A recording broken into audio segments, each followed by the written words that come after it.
लोगों को यहाँ इकट्ठा किया गया है साइबर सिक्योरिटी से संबंधित बातों को जानकारी देने के लिए।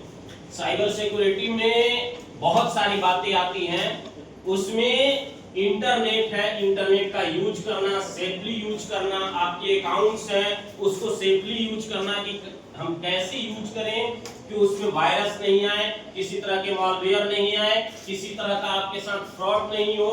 ये सारी बातें जब हम किसी भी इंटरनेट का यूज सेफली करते हैं, वे सारी बातें साइबर सुरक्षा के अंतर्गत आती है ना।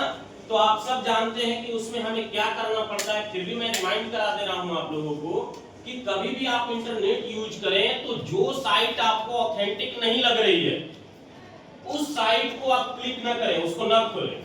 जैसे हर साइट का कुछ ना कुछ उसका एड्रेस होता है, जब आप उस एड्रेस को देखेंगे तो जो गलत लिखा रहता है, अगर स्पेलिंग उसका सही नहीं आप लिखा हुआ है, इसका मतलब वो फ्रॉड वाला साइट है। यह साइट वो सही नहीं है, सुरक्षित नहीं है, उस साइट को आप नहीं खोलें।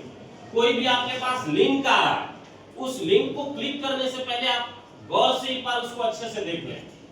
अगर आप उससे संतुष्ट नहीं हो रहे तो उसको मत क्लिक करें। हड़बड़ी में कोई भी कुछ भेज दिया है, उत्सुकता बस किसी दोस्त ने भेजा है या अनजाने नंबर से आ गया है, आपको तुरंत लगा कि हम इसको खोल के देखें, ऐसा नहीं करना है।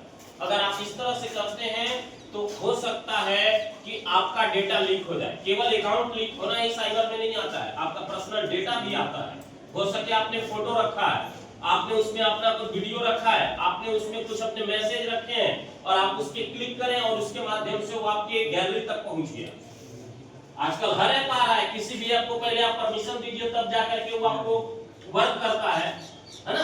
तो उसी तरह से उसमें भी कोई ऐप हो जो कि आपको जैसे ही आप क्लिक किए स्वतः उसको परमिशन मिल गया और वो आपके गैलरी तक पहुंच गया, आपके एल्बम तक पहुंच गया, आपके वो निजी और आपके जो अपने वीडियोज है, फोटो है, उसको वो ले लिया।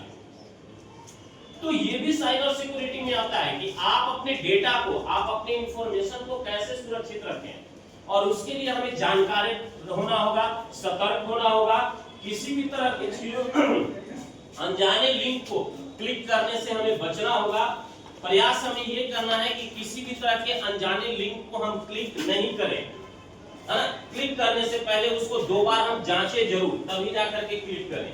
और अगर आपको कभी कभी कोई कॉल कर सकता है या किसी तरह का लालच देकर के कॉल करके वो आपके निजी जानकारी को, आपके एटीएम से संबंधित, अकाउंट से संबंधित जानकारी को पूछ सकता है, हमें वो नहीं बताना है, क्योंकि बैंक कभी भी ऐसा नहीं करता है कि आपसे फोन करके कुछ पूछे। और उसके अलावा आपको कोई लालच में कुछ दे सकता है कि आपको इतना की लॉटरी लगी है ना, आप अपना अकाउंट नंबर भेजिए, आपको उसमें हम पैसा डाल देंगे। तो ये नहीं करना है, क्योंकि आज के टाइम में दुनिया किसी को कोई पैसा 1 रुपया देने वाली नहीं है। आपको कोई उस तरह का लालच दे रहा है, मतलब आपके साथ फ्रॉड होने की संभावना है, आपको सतर्क रहना चाहिए। तो आपका केवल अकाउंट नंबर ही सुरक्षित रहे, इसी पर ध्यान नहीं देना है, आपको इस बातों पे भी ध्यान रखना है कि आपका पर्सनल डेटा किसी तरह से लीक ना हो। और उसके लिए है कि हम सुरक्षित इंटरनेट यूज करना जाने। कोई भी साइट खोलने से पहले एक बार जांच लें कि आप सही में जिस साइट पे जाना चाहते हैं वो वही साइट है या कुछ और है, तभी आप उसको क्लिक करें। अन्यथा वो आपके निजी जानकारी को वो चुरा लेगा और वो फिर शेयर कर सकता है कहीं भी। तो इन सभी बातों का आप ख्याल रखेंगे, है ना।